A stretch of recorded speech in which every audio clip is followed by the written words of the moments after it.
se logró que la distribución del coeficiente intelectual de los niños evaluados por hipotiroidismo congénito en el seguimiento tuvieran una distribución exactamente igual a la distribución del hipotiroidismo congénito en la población normal. Y eso en salud pública fue impresionante, o sea, porque se asumía que esos niños tenían retraso mental. Y el programa de tamizaje mostró que si el diagnóstico se realizaba con una detección temprana y un inicio temprano del tratamiento, ya no iban a tener retraso mental. Fue tanto el impacto que tuvo este trabajo, al doctor Dussol lo postularon para el Premio Nobel de Medicina, el que inició el programa de tamizaje acá. Les presento el Hospital Laval de Quebec. Ahí nació el tamizaje de hipotiroidismo congénito para todo el planeta. Ellos hacían T4. ¿Y cuál es el problema? Que en, durante el desarrollo cerebral tiene dos etapas, una intrauterina. En la etapa intrauterina, pues, se van desarrollando estructuras, se van produciendo cintas de regulación de funciones para el desarrollo posterior, pero tan pronto el niño nace, tiene que comenzar a generar sinaptogénesis. Y neurona que no hace sinapsis, neurona que desaparece. O sea, no me acuerdo el número, pero más o menos uno puede nacer con 4.000 millones de neuronas y a los 5 años tiene las neuronas más o menos que va a tener el resto de la vida, que pueden ser unos 500 millones. Y las que sobreviven son por sinaptogénesis. El problema es que después de nacer, después de los 9 meses, hay procesos muy importantes.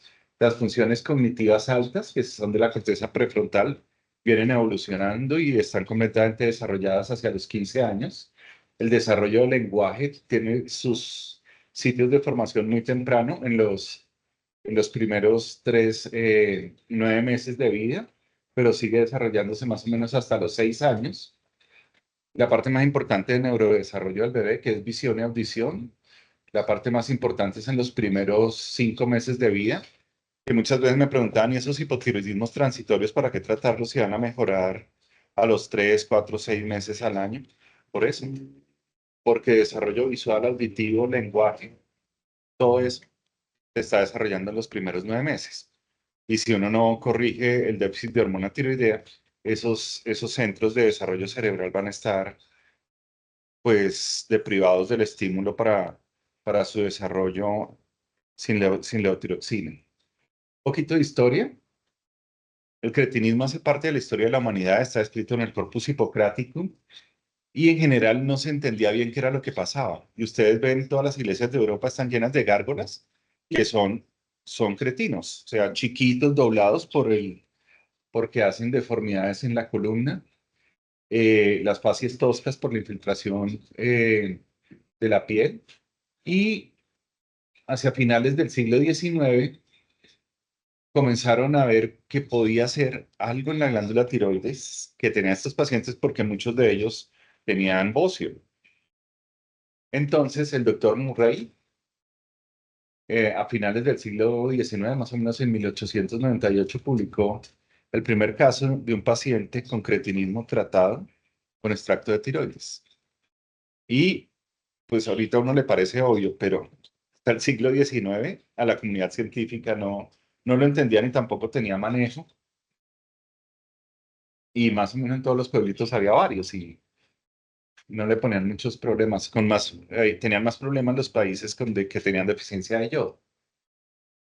Y obviamente, descrito el tratamiento, entró la industria. Entonces ustedes ven, esto es comienzo del siglo XX, la cantidad de, de venta de productos con extractos de animales, pero empezaron a vender para todo, vendían hasta extracto de cerebro para la inteligencia y un montón de cosas. Pero ahí comenzó la cosa y más o menos se comenzó a ver que podía tener tratamiento. Lo otro fue tratar de ponerle orden a las cosas. Ahí está el trabajo del doctor Murray. Y a mediados de los 50, o sea, relativamente hace poco, ya se tenía como una conducta, se sabían los gramos de tiroides de secado que se debían administrar, pero vean el problema que había. La edad de las edades de inicio de tratamiento, 2 años, 2 años 11 meses, 2 años 14 meses, a los 3 años. Solo hubo uno que se detectó, que inició tratamiento a las 4 semanas. Eh, y ustedes ven, pues, que en algunos pacientes mejoraba la calificación de coeficiente intelectual, pero en otros no. En los que no, y es que no iba a mejorar porque estaban iniciando el tratamiento muy tarde, cuando ya tenían daño neurológico. Entonces, esto es del Hospital Judío de Brooklyn, y era una terapia terriblemente costosa. Se necesitaban 300 tiroides de corderos, más o menos, por mes de tratamiento por paciente. Por eso ustedes ven que la serie es chiquitica, porque era carísimo. O sea, el tratamiento bien hecho era excesivamente caro. Eh, y por esta misma época, vean, esto es del libro que les mostré del doctor Murray. Ahí están la respuesta del paciente. Esos eran, y no les hacían nada. Y así andaban, esos eran los cretinos. Y esa foto es el mismo paciente 2 meses después. O sea, la mirada, la expresión. En algunos pacientes, pues obviamente no mejoraban, no llegaban completamente a coeficiente intelectual normal, pero por lo menos ya podían tener una vida más independiente. Pero de las cosas que no entiende, y durante 19 siglos, viéndoles a todos bocio, a nadie se le había ocurrido. Y esta es más o menos la historia de los hits en la evolución del hipotiroidismo. Vean, apenas por allá, terminando el siglo XIX, hicieron la asociación de que era el tiroides el que producía el cretinismo. A finales del 1900, el doctor Morley comenzó los primeros trabajos con extractos de tiroides, y muy cerca de ese momento se había descrito la hormona tiroidea. Eh, el aislamiento de la hormona libre se hizo apenas en 1920, y las hormonas sintéticas estaban ya, aparecieron en 1952, pero adivinen, la gente prefería pedir que le dieran extracto de tiroides a comprar la tableta de levotiroxina sódica. Y aquí están ustedes. Las primeras pruebas para TSH son apenas de los 60, son relativamente muy recientes en medicina, casi 90 años después de que se supo que era el tiroides el responsable de todo. Y en este momento se está trabajando en la mejoría de la absorción de la hormona tiroidea, porque es bien complicada, molesta mucho. Y aquí está, este es el super trabajo. Se intentaba mucho, pero no había forma de que pasara la barrera de ácido clorhídrico. Entonces, por eso se necesitaban tantos tiroides de cordero, porque el ácido clorhídrico, entonces hacían la técnica hipocrática, que era meterlo en gelatina para que no se dañara tanto, o darlo con muchísima comida, pero pues la absorción no era buena y era muy variable. Hasta que llegó en 1952, se describe una forma de sintetizar una forma de levotiroxina sódica. Ya se sabía que había dos formas, levotiroxina y dextrotiroxina, pero la levotiroxina era la activa, la dextro no tenía tanta actividad, y cuando le pusieron el puente de sodio lograron que mejorara la absorción.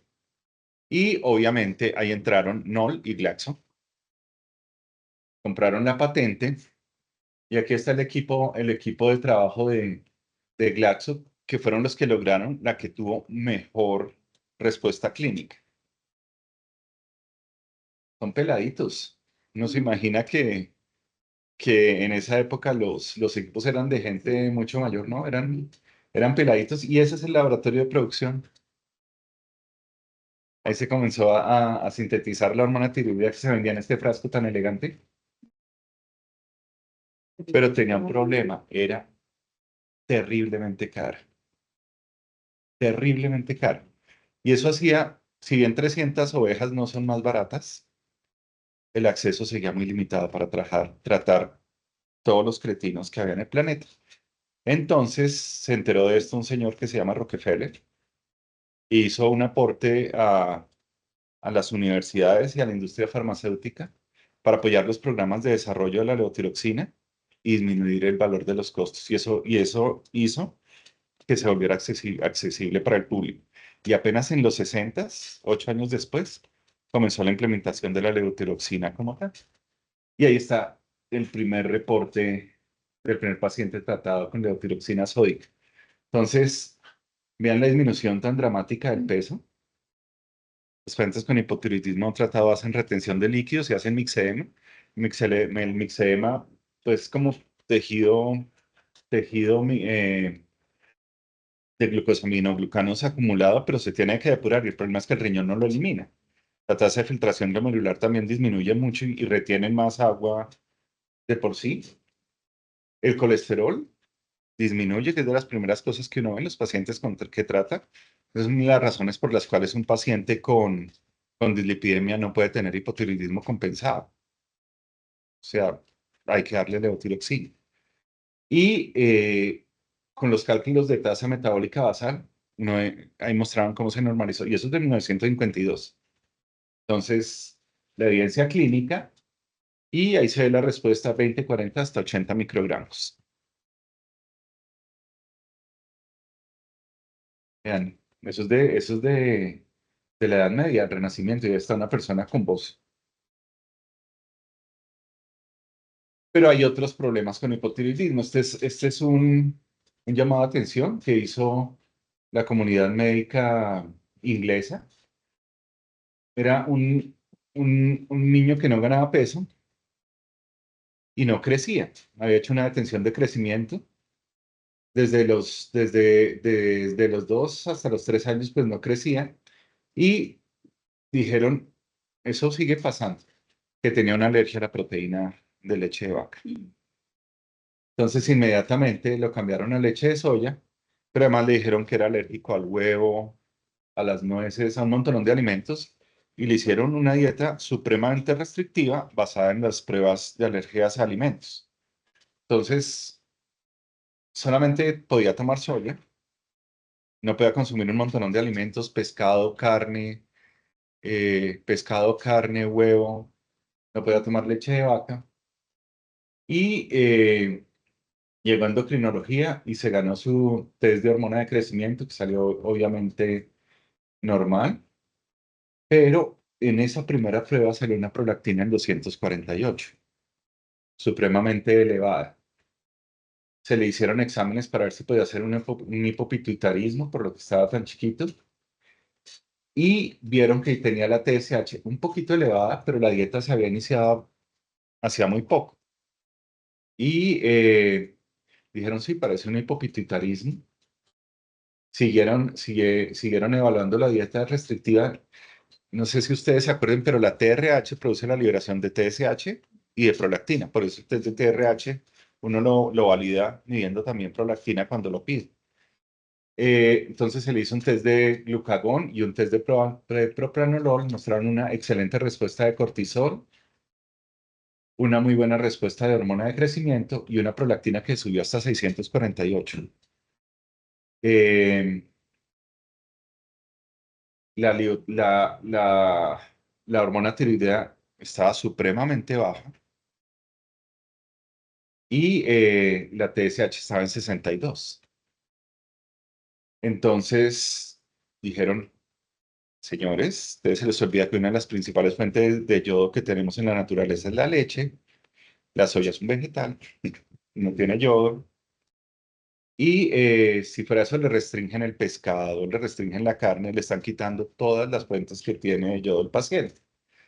Entonces dijeron como que no le creemos mucho.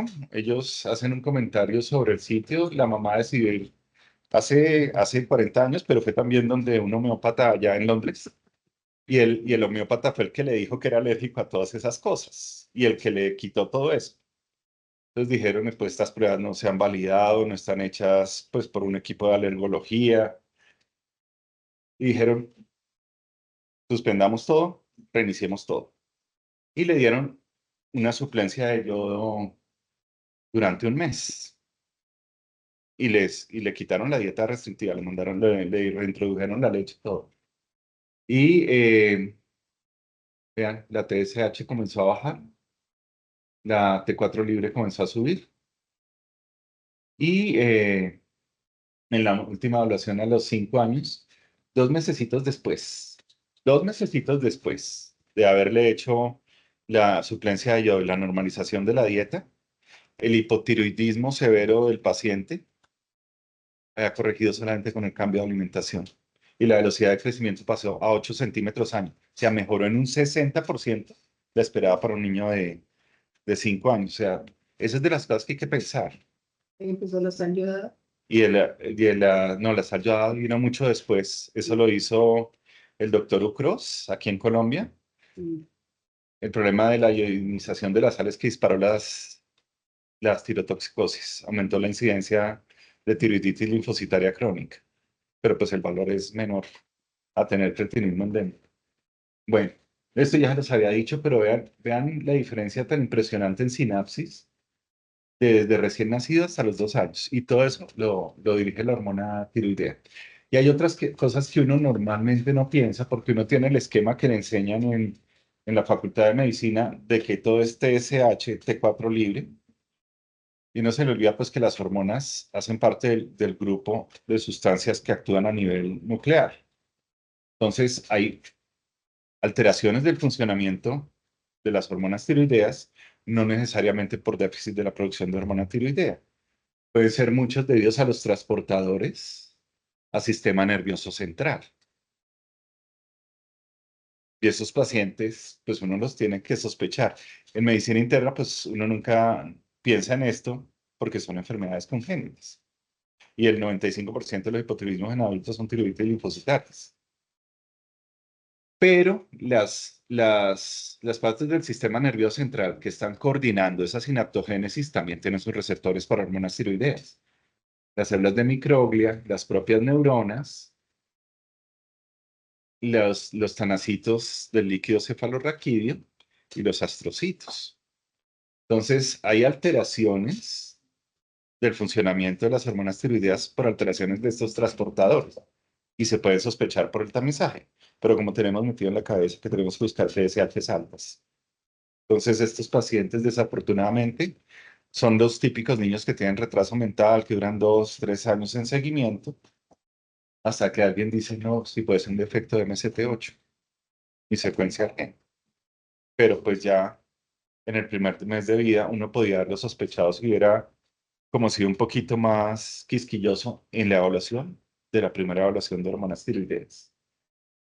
Esto pues ya les dije, pero vean todo lo que pasa después de nacer. Y todo eso depende de hormona tiroidea, sobre todo en los primeros 3 años. Hay un problema. Muchos niños con hipotiroidismo congénito, a pesar de un buen tratamiento, no logran tener un coeficiente intelectual perfecto y un desarrollo funcional perfecto. Y ustedes ven ahí, esta es la doctora Robet, eh, con rojo. Estos son espectrofotometrías de funcionamiento cerebral y de anatomía cerebral. Lo que está con rojo son áreas del cerebro donde hay aumento de la densidad cortical en pacientes con hipotiroidismo congénito bien tratado. Y las que están en azul son zonas donde hay disminución del grosor cortical. Entonces, a pesar de que se haga bien, hay partes del funcionamiento intrauterino. Ustedes recuerdan que la hormona tiroidea aparece en líquido cefalorraquídeo apenas a los 3 meses. Entonces, cuando una mamá con hipotiroidismo tiene un niño con hipotiroidismo congénito, esos 3 primeros meses, los niveles de hormona tiroidea del feto van a depender de los niveles de hormona tiroidea de la mamá. Y si esa mamá consulta tarde, o como pasa aquí en Colombia, que nunca consulta, el primer control prenatal es el parto, pues nadie le... y en control prenatal,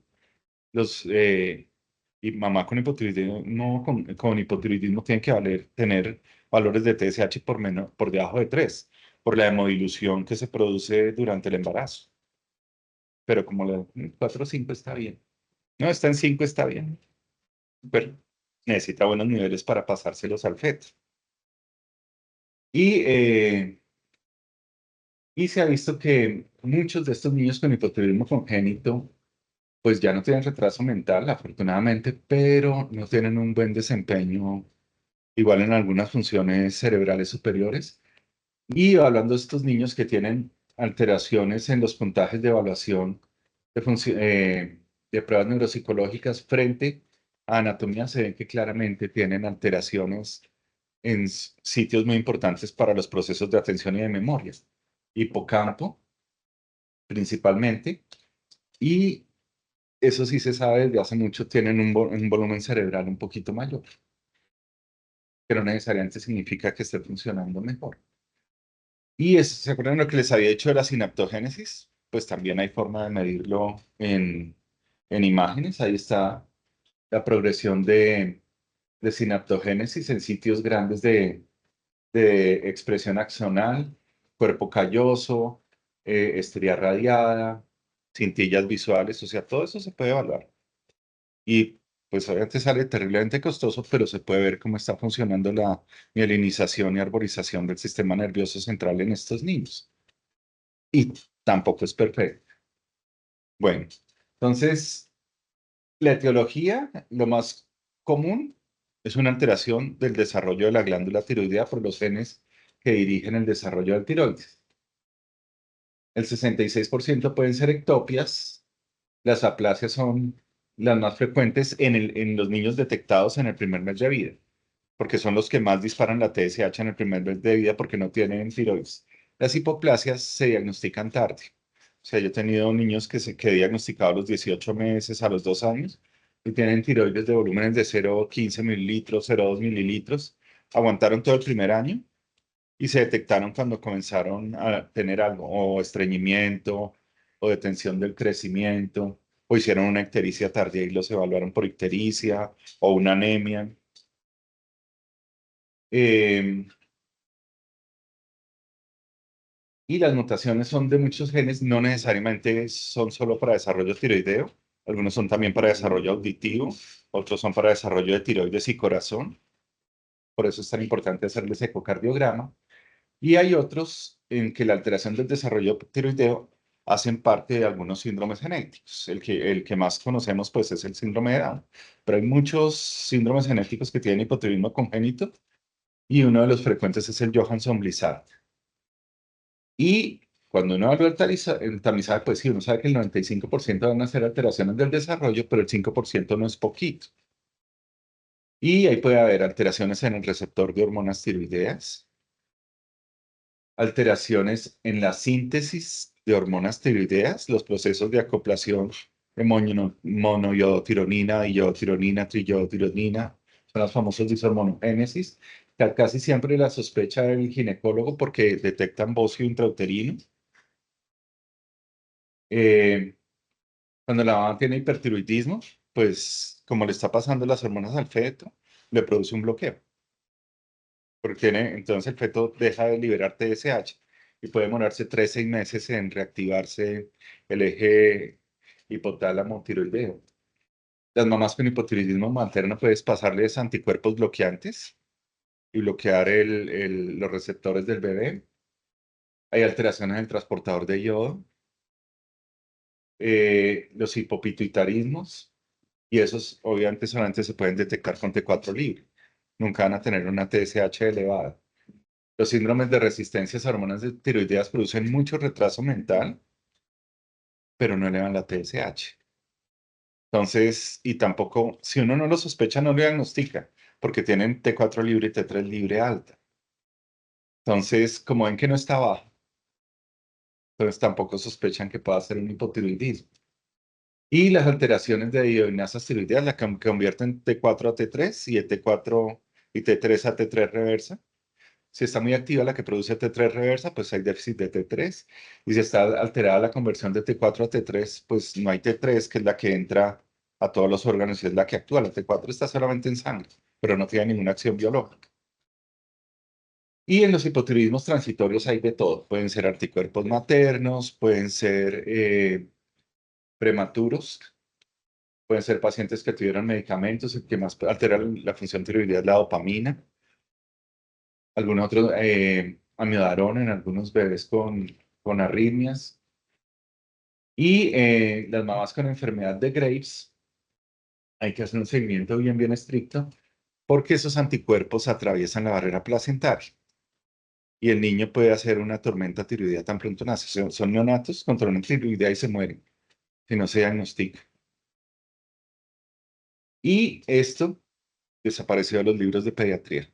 Ustedes en este momento compran un libro de pediatría y el capítulo de cretinismo endémico no existe. Una historia. Por las dos, sobre todo por la OMS ordenó la iodización de la sangre a mediados de los 60, 70 y ahí desapareció el cretinismo endémico. Y nosotros somos un país que tiene pura montaña. O sea, la incidencia de cretinismo endémico en Colombia era alta. De los cotudos, lo único que quedan son los roscones acá en Cundinamarca. Bueno, y estos son niños bien tratados con hipotiroidismo congénito, pero vean el problema que persiste con el tratamiento. Los diarreas son controles sanos. Esto es para evaluar atención. Atención es la base del aprendizaje. Frente a un estímulo frecuente, el área que tiene que detectar la atención y centrar la actividad cerebral en el proceso que se está desarrollando, se activa y produce la respuesta frente al estímulo frecuente y frente al estímulo infrecuente. En hipotiroidismo congénito, la activación es muy dispersa y no es tan específica. O sea, esto es un espectro de funcionamiento cerebral. Ahí se ve que claramente no está funcionando bien el cerebro para procesos de atención. Entonces, lo de prevención del retraso mental, la OMS considera que eso ya no existe. Sin embargo, desafortunadamente, cada tanto sigue llegando un niñito que se le hizo el diagnóstico al año, porque la muestra se perdió, porque nació en la casa y pues nunca fueron al hospital. Y en este momento, en los países que funcionan bien, se está trabajando en el rendimiento académico y en déficits específicos de atención. Entonces hay cosas que no vamos a poder modificar. O sea, cuando la mamá tiene hipotiroidismo, pues cuánto durar el bebé sin recibir unos adecuados aportes de T4 de la mamá.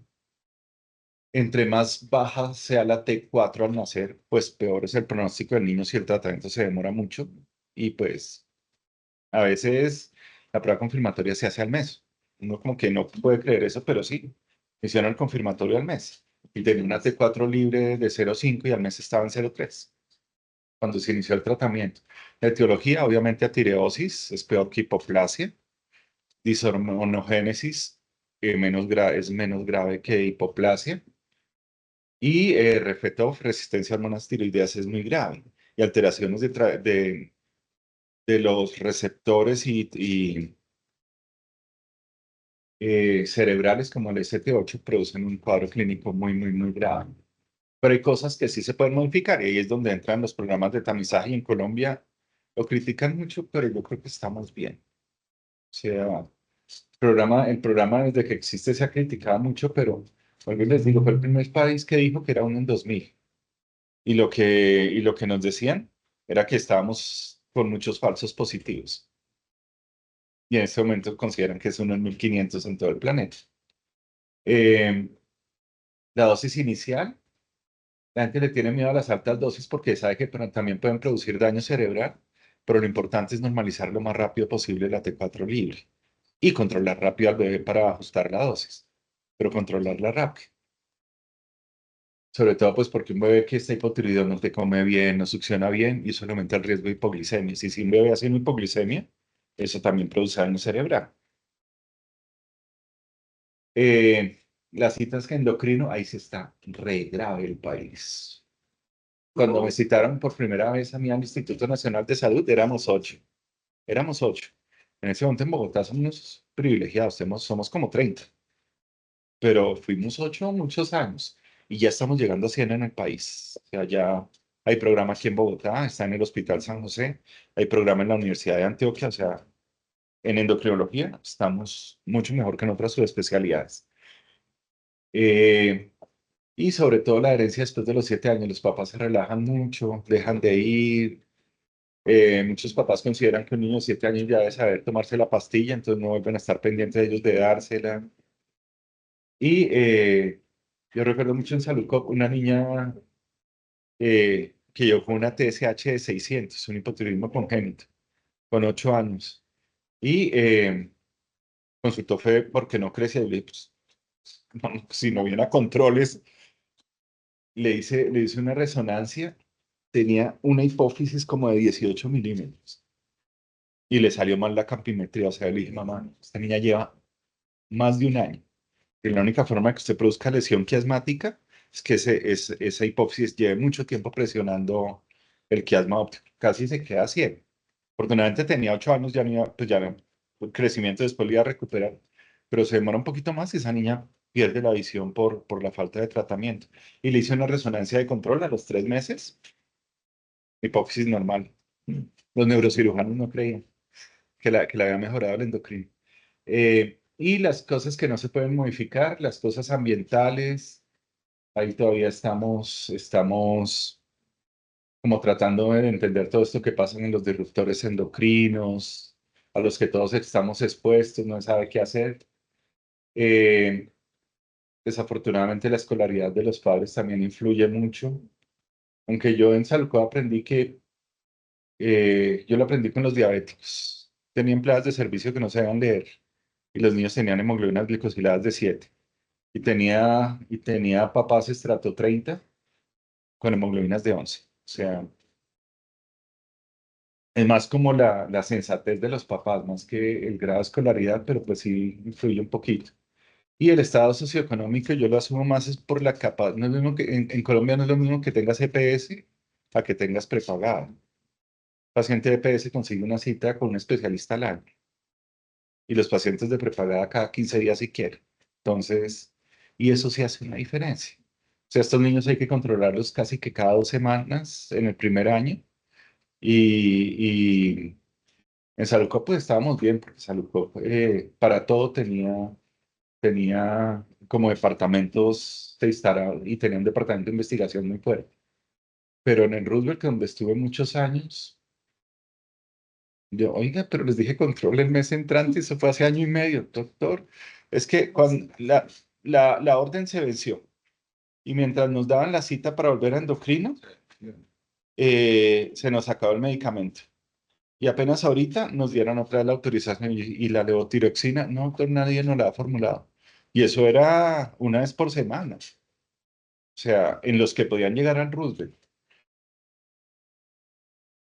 Bueno, entonces aquí está, ¿qué hacer? Entonces, el de arriba es un pacientico que decidieron iniciarle dosis bajas de levotiroxina. Dosis bajas son por debajo de 8, eh, de ocho microgramos por kilo. Entonces, ustedes ven que la T4 libre sale bajita, se demora en normalizar en este paciente que no tiene una hipotiroxinemia tan severa, pero en ese que venía con una hipotiroxinemia brava, se demoró 3 semanas en normalizar, mucho tiempo. En estos que arrancaron con dosis altas, por arriba de 10 microgramos por kilo, antes de los 5 días ya tienes valores normales, inclusive en los que tienen hipotiroxinemia severa. Entonces, si quieres normalizar rápido los valores de hormona tiroidea, lo mejor es empezar con dosis altas y el Reino Unido y Estados Unidos y Canadá sugieren que se arranquen con dosis de 10 y que a las 2 semanas se haga el ajuste.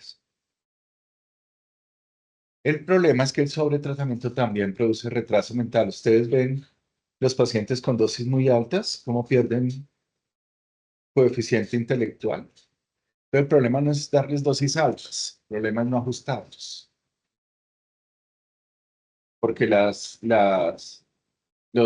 sobretratamiento puede producir tanto daño cognitivo como el hipotiroidismo maltratado, como el subtratamiento. Y ustedes ven aquí las punteaditas chiquitas, esas casi no deterioran el coeficiente intelectual. Y esto es más o menos para que más o menos uno entienda. El de arriba es un niño con unas pruebas neuropsicológicas de atención completamente normales que le hacen un test de atención sostenida durante 15 minutos. El de abajo es el típico niño con déficit de atención y hiperactividad. Los niños con hipotiroidismo congénito están en la mitad. Entonces, al comienzo no entendían por qué yo los mandaba a neuropediatría. Les decía, porque tan pronto entran al colegio hay que hacerle un seguimiento intenso. No necesariamente tienen déficit de atención, pero se van a comportar como si tuvieran déficit de atención. Y los papás lo tienen que saber, porque muchos van a pensar que es que están maltratados. Y en eso estamos ahorita. Entonces, más o menos uno que pueda, cómo evalúa cómo los está tratando. Entonces, si uno ve que la progresión de la maduración esquelética en rodilla, que es lo que puede hacer uno en menores de 3 años, está progresando bien, pues uno asume que los otros procesos de maduración también están progresando bien. Y, y este artículo me pareció súper, súper bonito, cómo las puntuaciones en desarrollo del lenguaje tienen una correlación lineal con los niveles de T4 libre. Y yo siempre le digo a los residentes de todos los ítems de neurodesarrollo, cuál es el más importante y el que jala el resto del neurodesarrollo, lenguaje. O sea, un niño que aprende a expresarse es un niño que tira todo lo demás. Uno piensa que es lo motor, el lenguaje es el más importante. Bueno, entonces el gran problema en este momento es el prematuro, que fue de las cosas que logró el doctor Antonio Bermúdez. Esto lo aprendieron muy bien las unidades de recién nacidos. Lo están haciendo muy bien, realmente lo están haciendo muy bien. Ese es grande, ese es como de 800 gramos. En la Fundación Santa Fe, el doctor Piñeros ya está sacando niños de 350 y 400 gramos, sin secuelas neurológicas. Sin secuelas neurológicas. ¿Cuántas? Debe ser 24, pero sí, o sea, neonatos está volando. Entonces, el prematuro tiene, pues, que el eje hipotálamo hipoficiario no está maduro todavía. La madurez se logra más o menos a las 38 semanas. No pueden concentrar yodo, dependen de los aportes de la mamá. Eh, y de un momento a otro los exponen al frío y tienen que generar termogénesis. La regulación térmica de la temperatura aparece después de las 34 semanas. Entonces, eh, y súbitamente dejan de recibir la T4 de la mamá con un tiroides que todavía no está listo porque su eje hipotálamo hipoficiario no está preparado. Los mecanismos de conversión de T4 a T3 están alterados. Fuera de eso, pues les ponen corticoides, dopamina, indometacina. Esto ya no pasa, ¿no? Ahora ya no se usaba yodo para desinfectar, pero eso producía también alteraciones de la función tiroidea. Y todos los medicamentos que les ponen alteran la función tiroidea. Entonces, los prematuros son un problema. Y se pasaban todos los programas de tamizaje.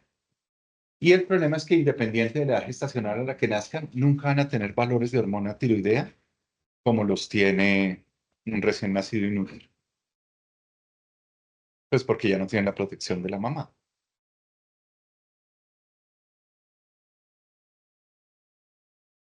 Y el problema, pues el problema es importante realmente ¿para cuál? Para el menor de 30 semanas. Vean la hipotiroxinemia tan severa que tienen y lo que se demoran en solución, en resolver. Y en los 70 y en los 80 había mucho debate. Eso les va a producir alteración del desarrollo neurológico, esa es la causa del retraso del desarrollo psicomotor de los prematuros. En este momento ya se sabe que no. Y ahí está, para que ustedes vean cómo va madurando la función tiroidea frente a un recién nacido a término. Vean los valores de T4, lo inferiores que son frente al recién nacido térmico, la TSH por el piso. O sea, el punto de corte para TSH es 6. Pero hay un gran problema que la gente no sabe. Esto es de ahoritica. Esto es una revisión del 2021 y lo volvió a sacar la guía de manejo de hipotiroidismo congénito del año pasado. La incidencia de hipotiroidismo congénito en prematuros es de 1 en 900. O sea, es el doble que la de los recién nacidos a término. O sea, ahí están fallando mucho los programas de tamizaje, no por culpa del programa, porque no se pone prematuro en la muestra, no se pone gemelar. no se pone paciente con dopamina, ¿no? Para que el laboratorio esté pendiente y repita la prueba. Pero cuando se hace rechequeo, cuando el prematuro llega a término, la incidencia puede ser de 1 en 300 en los menores de 1500. O sea, más frecuente que el Down, que es de 1 en 400 en mujeres mayores de 40 años. Y de 1,50 en los extremos. O sea, la incidencia es altísima en los menores de 1000 gramos. Pero con esto estuvimos trabajando y con el grupo de neonatología de la Fundación, con el doctor Bermúdez, dimos muchas charlas y ya en todo el país se les hace más o menos mensualmente rechequeo a todos los prematuros. Y ya los neonatólogos no le tienen miedo a iniciar levotiroxina, porque antes diagnosticaban y remitían, pero no hacían nada. Ahora diagnostican, inician levotiroxina y remiten. Y dicen, no muevan la dosis hasta que lo vea el endocrinólogo. Pero eso se logró en Colombia. 1 en 50 en los menores de 1000 gramos. Y uno sigue pensando que... Y el problema es que en Colombia se logró aprobar la TSH, la T4 libre solamente para, para, para la prueba confirmatoria. Y tenemos otro problema, y es que los prematuros, sobre todo los de menos de 1000 gramos, tienen picos tardíos. O sea, solamente hacen el pico de TSH cuando madura el eje hipotálamo hipoficial. Entonces, miren ese, TSH de 500 a los 44 días de vida. O sea, tenía un hipotiroidismo congénito, pero se diagnosticó a los 44 días de vida. Otro problema es que los prematuros los transfunden. En muchos, la conducta correcta es todo recién nacido, todo recién nacido en unidades recién nacidos, se le debe tomar tamizaje antes de cualquier transfusión. Y en los prematuros, pues ya se sabe que no sirve el tamizaje, pero si lo van a transfundir, en ese momento se debe hacer tamizaje. Pero no todo el mundo tiene ese concepto claro. Pero si lo van a transfundir, ahí se le toma la muestra. Y los prematuros no se tocan, o sea, tomar esos exámenes es casi que obligatorio, porque toca, pues.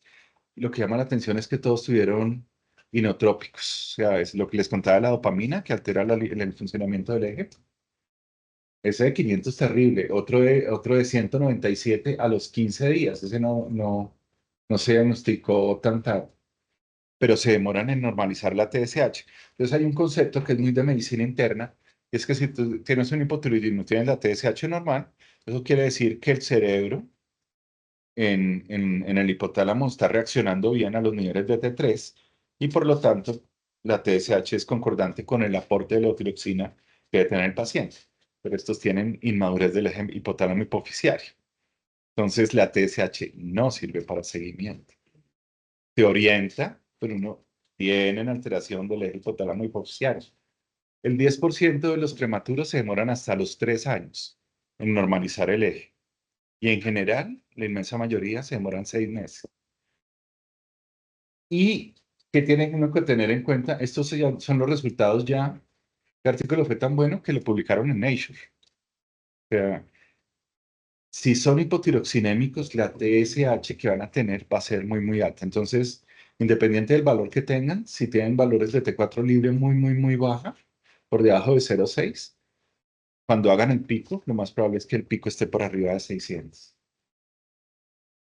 Este es para lo mismo, la importancia del rechequeo. Vean todos los que tenían tamizaje normal y cómo salieron positivos en el segundo tamizaje.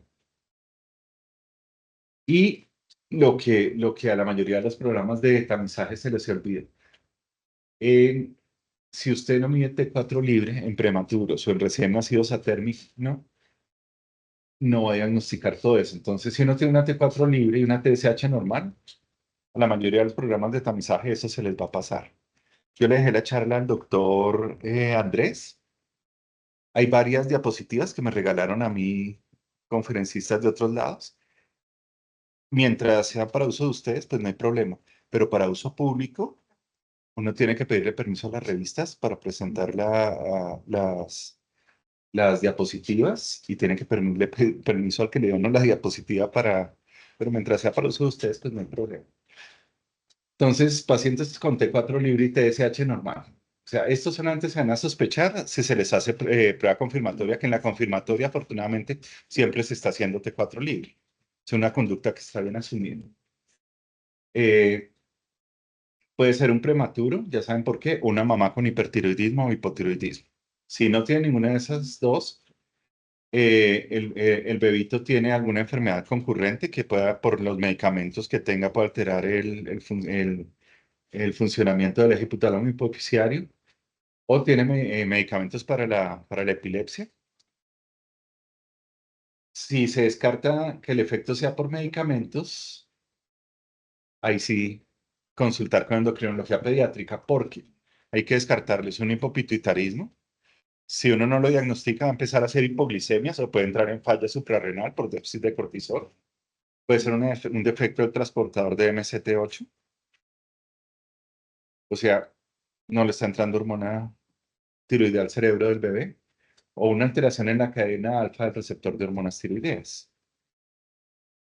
Y esos hay que hacer el perfil un poquito más amplio y saberlo interpretar. Ver cómo está la T3, cómo está la T4 libre.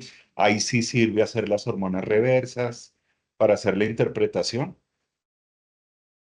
Antes de pensar, no, repitamos la prueba. O sea, siempre ser un poquito quisquilloso antes de pensar que pudo ser un error en el laboratorio. Pero en un momento también pueden ser estas cosas. Es muy fácil decirle, repita la prueba y nos vemos la semana entrante. Y pues esto ya está validado. Hay valores normales por edad gestacional, hay varias. Lo que dice la guía del Instituto Nacional de Salud es que cada laboratorio de tamizaje debería tener sus valores poblacionales. Y en Bogotá estamos volando. Juan Carlos Prieto, que es el que dirige el programa de la Secretaría allá en La Victoria, me han dicho, él sabe hasta cuántas mamás comen 3 veces al día en sus pacientes. Tiene todo súper tamizado, eso está perfecto. Sí, Juan Carlos es muy pilo. Ojalá no se vaya a jubilar. Y lo que les decía, el necio es el que cree que las cosas son como cree. Y eso es muy fácil, es muy fácil decir, no, es imposible. Sean pacientes de una T3 libre de 4 y una TSH de 4. No, no, mamá, vaya a otro laboratorio y nos vemos en 2 semanas. Y esto, pues ustedes lo saben, en Colombia, en Estados Unidos, en Argentina, pues tenemos altas tempranas. Si aquí un niño nace antes de las 10 de la noche, a las 6 de la mañana se va para la casa. Y si nace a las 6, como a las 10. Entonces, vean el problema. 114 falsos positivos cuando se toman en el primer día de vida. Solamente el 6% son positivos. Y si se hace, no al quinto día como debiera ser, pero pues eso hace que se pierdan todos los pacientes, sino en el segundo o tercer día de vida, pues ya pues de 114 a 13, ya suben los verdaderos positivos del 6 al 28%. Pero la posición de todos los países y de todos los programas de tamizaje es que se asume el costo de repetir las pruebas, porque pues ese 6% pues vale la pena, sobre todo si el paciente se puede perder. Problemas son los que yo les digo, el parto en casa, que son, por ejemplo, la población indígena. ¿Qué hace usted con los guajiros que no quieren consultar a los hospitales, tienen su... Entonces, estos niños no... Llegamos a la parte importante para ustedes. Entonces, esa era la parte médica. Pero hay cosas que uno también tiene que pensar cuando está evaluando unos resultados de hormona de tiroidea. Por ejemplo, una paciente que uno está siguiendo y de pronto venía con TSH de 6, de 8 y de pronto llega con una TSH de 35. No sé qué pasó. Si se sigue tomando la tableta, si está bien. Entonces, una de las cosas que pueden pasar es que tengan macroprolactinas, macrotirotropinas, así como hay macroprolactinemia y macrotiroprotinemia. Entonces son TSHs que se van uniendo por anticuerpos y la TSH se excreta por filtración glomerular. Es una molécula muy pequeña. Pero las macro TSHs, pues no son activas, no hacen nada, pero sí reaccionan al anticuerpo. Entonces, pues se puede hacer lo mismo, una cromatografía de capa fina con extracción con polietilenglicol para tratar de determinarlas. Pero si uno no lo sospecha, le aumenta la dosis. Y si es un prematuro o es un hipotiroidismo congénito, pues lo puede sobretratar. Entonces, eh, ahí están todos los reportes y lo que hizo el laboratorio para determinar que eran macrotirotropinemias. Lo otro, que la gente, pues, o sea, ustedes lo saben, pero créanme que los médicos no. O sea, o sea, y yo hice la prueba preguntándole al pediatra que está al lado mío. Le dije, oye, ¿cómo hace uno con los recién nacidos que están todos con vitaminas y están recibiendo biotina? Eso va a interferir con los resultados de hormona tiroidea. A todos les están dando vitaminas y se las dan hasta los 6 meses. Y en ese momento tienen fácil 8 exámenes de función tiroidea, pero nadie piensa en eso. Nadie piensa que no son los mismos. Uno no debe pensar en el mismo valor de hormona tiroidea libre de un paciente normal a un paciente que está recibiendo la hormona. Los valores claramente tienen que cambiar porque tiene absorción directa, o sea, no tiene liberación tiroidea. Pues tiene que tener valores más altos, pero uno nunca piensa en eso. Entonces sigue mirando los valores normales para la población normal, sin tener en cuenta que los tienen que interpretar para un paciente que está recibiendo hormona tiroidea. Y me alegan las mamás, doctora, y dice 1.9 y el niño tiene 2.3. Y yo, sí, mamita. Sí, sigámosle, esa es la dosis del bebé. Pero está alta. Yo, sí, mamita, pero esa es la dosis del bebé. Es porque está tomando la hormona. Y vean el perfil, vean la interferencia. Puede hacerla, ustedes ya lo saben, pero puede hacer que la TSH baje o que las hormonas tiroideas hagan cualquier cosa, o se suban o se van. ¿Sí? Entonces, hay otro problema. Los prematuros tienen nutrición parenteral. Y ahí la biotina está en plasma libre. O sea, esa va a reaccionar inmediatamente cuando tomen la muestra porque va a salir biotina de la nutrición parenteral. A muchos los dejan un central para no estarlos pinchando. Sí, por este va la parenteral, por este van los sinotrópicos y por este toman muestras. Pero pues, pero ustedes sí lo saben. Afortunadamente, las casas farmacéuticas en eso sí están muy pendientes. Y ellos sí hacen seguimiento. En general, ustedes ven que están casi todas. Ahí están, bueno, ahí no están, pero aquí sí están los reportes del seguimiento que le hacen. Simplemente reportan un valor anormal y Casa Matriz ordena que le manden la muestra y hace la evaluación. Y ahí están lo que hicieron por ejemplo, con biotina es muy fácil, pues dejar de dársela y repetir los exámenes a los 2 días. Pero para otras cosas no es tan fácil. Y hacer, pues, las cromatografías con extracción con polietilenglicol y las de capa delgada, no es que las hagan muchos laboratorios en Bogotá. Yo solamente conozco dos que no son de universidad, ¿no? Que hacen, que hacen cromatografía en capa fina. Esto sí que no lo, anticuerpos antiestravidina, o sea, el mismo anticuerpo que se utiliza en la prueba, lo puede tener el bebé, o el niño, o el adulto. Y ahí eso sí es un poquito más complicado. El problema es que vean, por ejemplo, el, el, el primer paciente le iniciaron metrimazol, una droguita un poquito tóxica con diagnóstico de hipertiroidismo. Eh, Hay otro que le hicieron radioyodo. Ahí está. Hay una prueba que tiene mucha fama, que es la electroquimioluminiscencia, que muy buena, que se echa con rutenio, pero hay también anticuerpos contra rutenio. Y la mayoría de las casas matrices pues lo saben y ponen anticuerpos bloqueadores de los anticuerpos antirrutenio. Pero una cosa que sí nunca pensamos los médicos es qué prueba le van a hacer al paciente. Y desafortunadamente, eso yo se lo he dicho a mucha gente, reportan la técnica, pero no reportan la casa matriz. O sea, por decir algo, no necesariamente Roche hace lo mismo que Abbott, ¿sí? Y siendo la misma prueba. Y eso es bien importante para que uno sepa a qué otro laboratorio lo manda para que no le repitan la misma prueba. Si uno está sospechando alguna de estas interferencias del laboratorio. Y vean, pues eso sí me pareció gravísimo. El paciente se ganó radioyodo, le quemaron el tiroides. Entonces, interpretar exámenes es muy fácil. O sea, sí, tiene una T3 libre de 4, eso es un hipertiroidismo. ¿Sí? Solo mirar. Pero, pero, cuando las cosas no cuadran, algo pasa, algo pasa.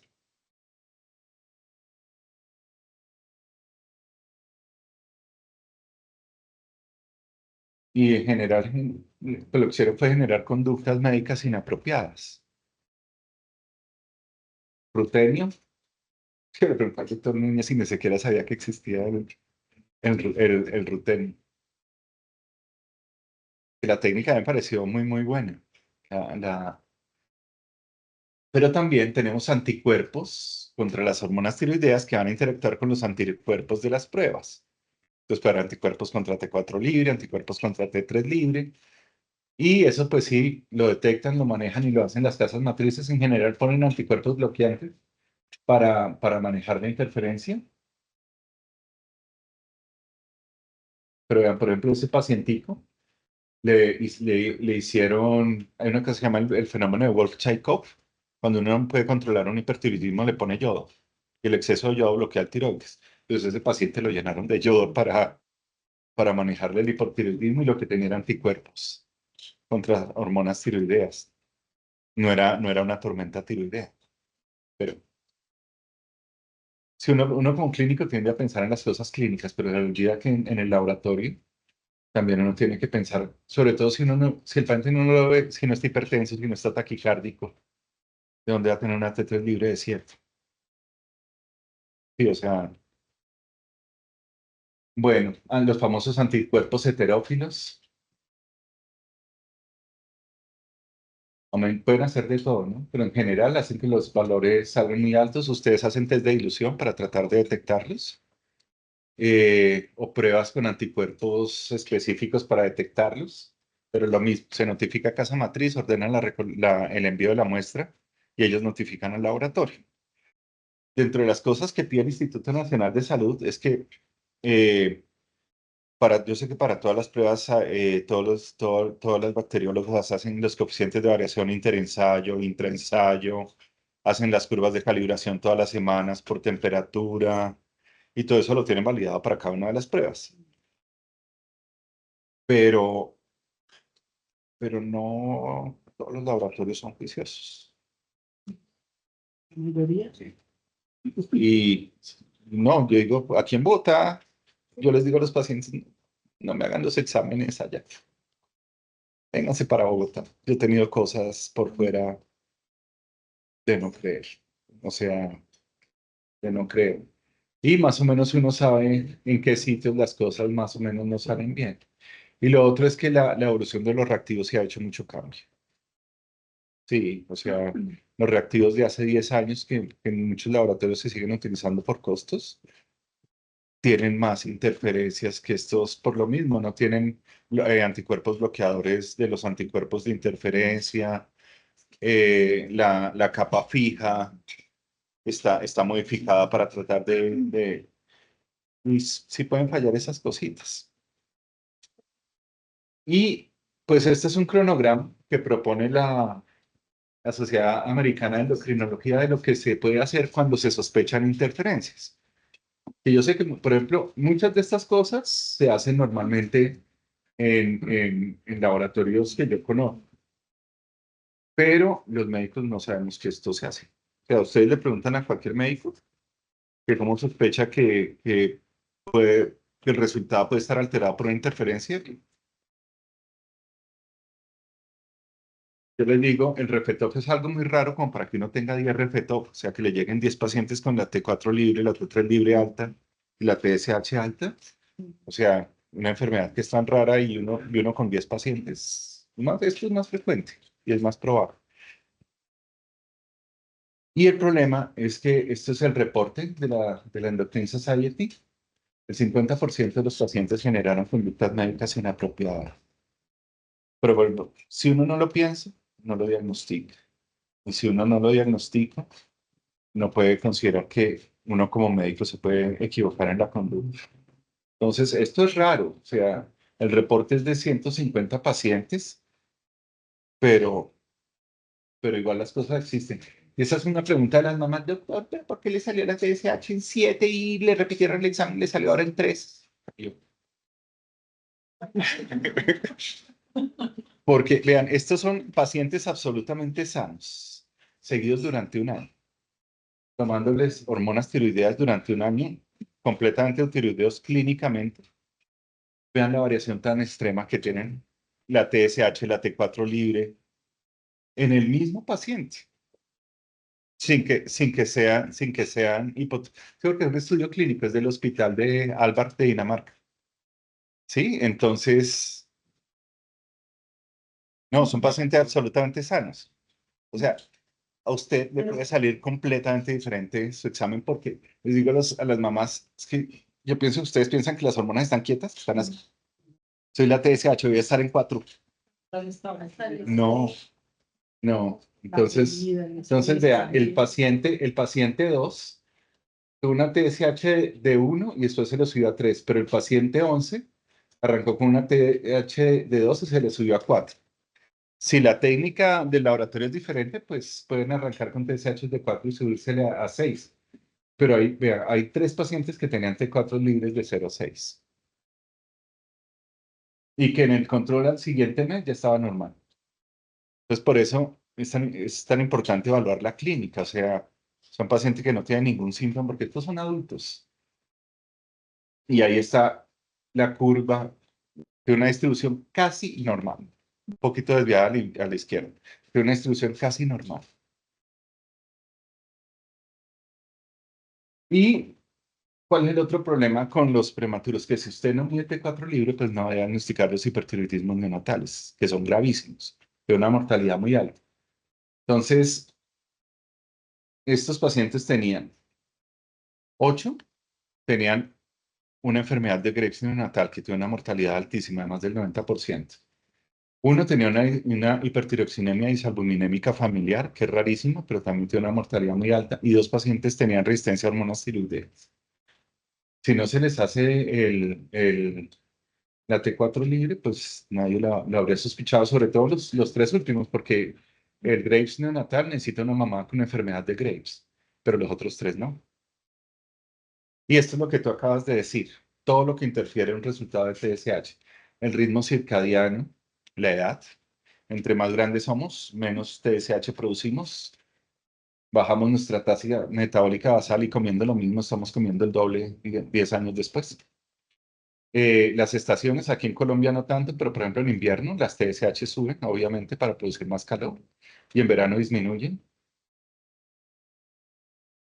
Y, pero si ustedes se fijan, la TSH tiene piquitos. No, no, ya se les digo, además, ustedes piensan que eso se está liberando y que la tiroides dice 4, libero 4, libero 4, libero. No, hace un pico que puede subir a 6 y en el siguiente minuto, pues ya la liberó, ya no tiene que llegar el otro gránulo a la membrana para liberarse. Entonces, el siguiente pico le puede dar 4. Tiene valles y picos en el mismo horario. Entonces, ahí están, mira. Ahí están. Ahí están los valles y los picos, ¿sí los ves? Sí, pues obviamente, pues en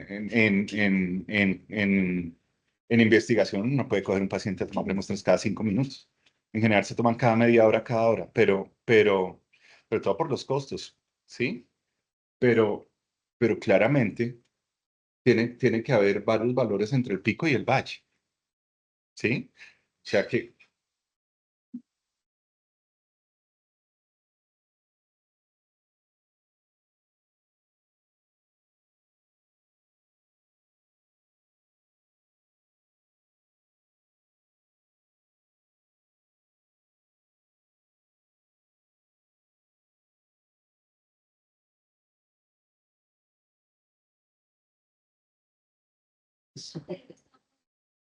Ah, sí.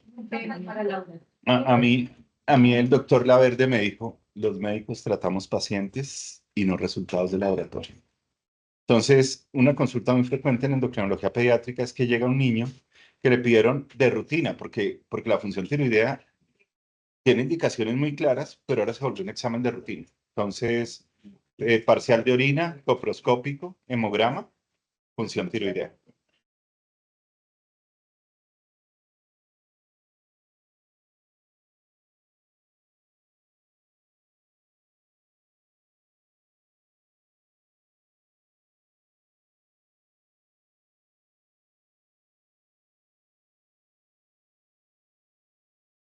Pero es que eso es lo que yo me he cansado de decirles, reporten la técnica.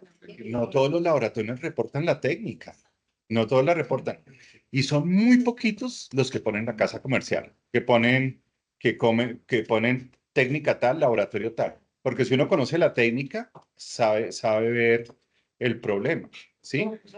Claro, te recomienda que es importante no solamente colocar técnica electroquimiluminescencia, sino el modelo de pronto de equipo o la No, para no, qué sé yo, o sea, Elisa Roche, eso. ¿sí?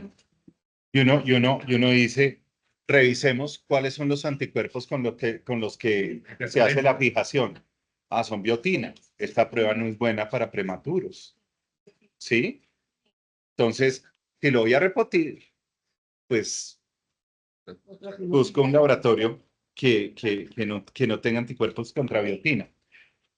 Pero yo les digo a las mamitas, vean, después del hipotiroidismo congénito, el 95% de las personas con hipotiroidismo tienen hipotiroidismo por tiroiditis linfocitaria crónica, o sea, porque están produciendo anticuerpos contra el tiroides. Si usted tiene una tiroiditis, tiene una inflamación, y si usted tiene una inflamación, tiene edema. Entonces, usted no puede tener una palpación tiroidea completamente normal, con un tiroides que ni siquiera está aumentado levemente de tamaño, y sospechar un hipotiroidismo. ¿Sí? ¿El niño tiene estreñimiento? No. ¿Se le está cayendo el cabello? No. ¿Cuándo a qué edad comenzó a mudar los dientes? A los 6 años. O sea, no tiene nada de clínica, no le vamos a iniciar tratamiento porque la TSH le salió en 9, ¿sí? Entonces, yo les digo, la hormona tiroidea es un pésimo examen porque le fascina salir mal, pero, pero es un pésimo examen porque es demasiado exigente. O sea, se calibró el lunes la máquina y ese día hizo un frío de los que están haciendo ahorita y estaban a las 8 de la mañana, estábamos a 4 grados. Y el día que le tomaron la muestra fue de esos días en que le dio por salir el sol y estábamos ese día a las 7 de la mañana a 14 grados. Y eso la gente no lo entiende, pero cambia la forma en que reacciona, en que se produce la reacción y como lo lee la curva de calibración. ¿Sí? Entonces, si uno tiene clínica, le pide los anticuerpos. Si no, solamente repite el examen. Porque si uno no lo repite, lo va a repetir otro endocrinólogo. ¿Sí? Sí, o sea, así la mamá no le cree a uno hasta que uno le repite el examen.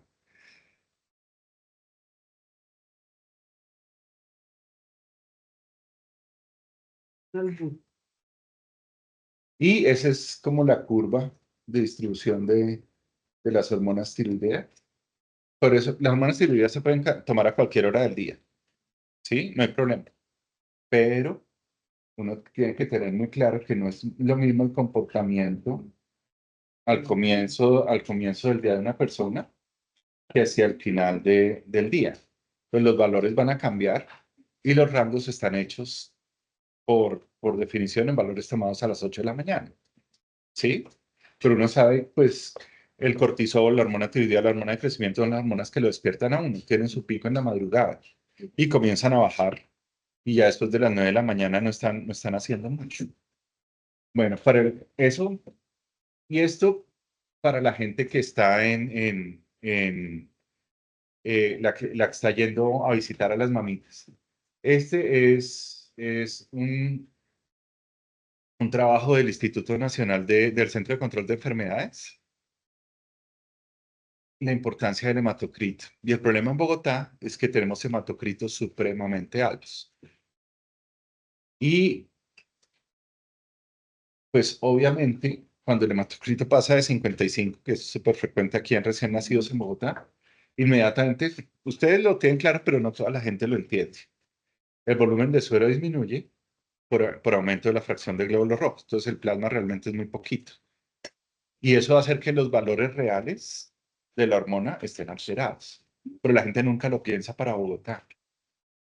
¿Sí? Me dicen, doctor, ¿por qué le salió la hemoglobina glicosilada en 5,7 si el valor normal es hasta 5,2? Le dije, ¿y en dónde viven ustedes? Aquí en Bogotá. "No. Aquí tenemos 4 gramos más de hemoglobina que en el resto del país. O sea, el porcentaje de glicosilación va a ser más alto. Tiene más hemoglobina glicosilada. Pero es que me dijeron que está prediabetes, ¿no? Se la pasa orinando. Semejante flaco, ¿de dónde va a tener diabetes? Bueno, ¿cuál es el otro problema grave del hematocrito? La cantidad del volumen que entrega en la gota, en el papel. A medida que aumenta el hematocrito, el área, el área va cambiando y eso va a cambiar también el resultado. Y pues eso, el diámetro también cambia. Hay una cosa que ustedes ven cómo va disminuyendo el tamaño de la mancha en la medida que va aumentando el hematocrito. Y pues esto lo hace un auxiliar de enfermería. O sea, ni siquiera una enfermera. Auxiliar toma y ella no está pendiente, quedó perfecto. Sí. Son las 3 de la mañana. Y lo otro es que altera también el tiempo de secado y son cosas que alteran el resultado. Pero la gente no valora esto. Pero esto genera una alerta para la toma de muestras en Estados Unidos. En Estados Unidos no tienen tantas ciudades con altas alturas como tenemos acá en Colombia, por ejemplo, en La Paz también deben tener un problema con eso. Pero allá casi todos están muy planitos, alturas bajas. Esto lo de la dosis, aquí están todos o sea, independiente de la dosis que usted utilice, siempre va a tener un coeficiente intelectual por arriba de 100. Solo hay un estudio muy viejo italiano que decía que queda alrededor de 90, pero si ustedes miran, los mejores puntajes de coeficiente intelectual fueron hechos con el protocolo canadiense, con dosis por arriba de 10. Y esto es para lo que les decía, ese retraso del funcionamiento del eje hipotálamo hipoficiario que produce esos estallidos tardíos de TSH. Pues aquí, mi querido Sato, a ver aquí cuántos pueden reconocer esa foto. Como la mitad nomás. Sabemos quién es. Bueno, Sato describió, por eso somos como la mitad. Sí. Sato describió que, mucho la forma de saber cuándo está maduro el eje es con el test de TRH. Entonces, en el momento en que el test de TRH produce una supresión inadecuada, hace una respuesta exagerada, ya está activo el eje en estos niños que nacieron con madurez hipotálamo hipoficial. De estos trabajos de 1977, para que vean que esto es algo muy reciente, que lo debemos saber hace muchos años, sabemos que el 10% de los prematuros se pueden demorar hasta los 3 años en tener TSH normales. Entonces, en el prematuro, la TSH no es para seguimiento, es mejor la T4 libre. ¿Sí? Pero pues ahí, y ahí hay un paciente que, vean, ahí están las respuestas, TSH 27 a 135, 59 a 190,